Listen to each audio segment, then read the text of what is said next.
पवित्र बाइजेन माटी छिड़ा होई गणतंत्र राष्ट्र नागरिकर भूमिका विषय प्रतिपादन कर सुजोग पाई निजक गौरवान्वित मन हो 1947 मसीहा अगस्ट मास 15 तारीख सारा भारतवासी देखिथिले स्वाधीन भारतर प्रथम सूर्योदय।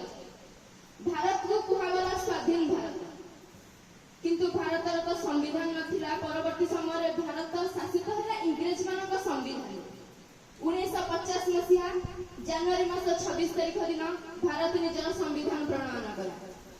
सेही दिन ठारू भारत को गणतंत्र राष्ट्र मान्यता दिया गया। अब्राहम लिंकन गणतंत्र अर्थ बुझाइले गणतंत्र हेउछि लोकमानंकर द्वारा एवं लोकमानंकर पाई। अर्थात से कहिथिले आजिर शिशु भविष्यतर नागरिक आ आजिर नागरिक ही भारतर सर्वोत्तम उन्नतिर गोटे प्रमुख भूमिका। कारण नागरिक माने भोट दे प्रकृत प्रतिनिधि को चयन करिवे। तांको द्वारा सृष्टि हेबा गोटे नूतन भारत। सेथिपाई नागरिक मानकु हेबाकु पड़िबो शिक्षित, नागरिक मानकु हेबाकु पड़िबो स्वावलंबी, नागरिक मानकु हेबाकु पड़िबो नियमानुवर्ती।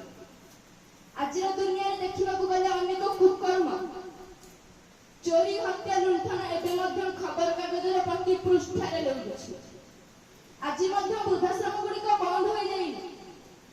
आजि मध्य भारत अनेक लोक दरिद्र सीमा रेखा तले। संविधान तो केबे एया लिखिनी।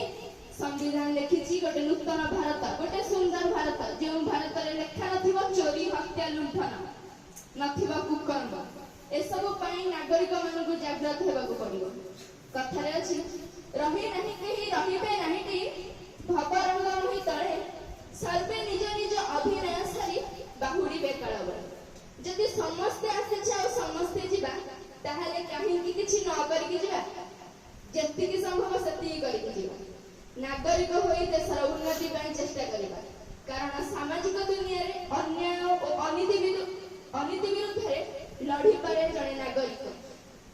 देशर सर्वोन्नत उन्नति ପାଇଁ आत्मबलिदान देबा ପାଇଁ समर्थ हेई पारे जणे नागरिक।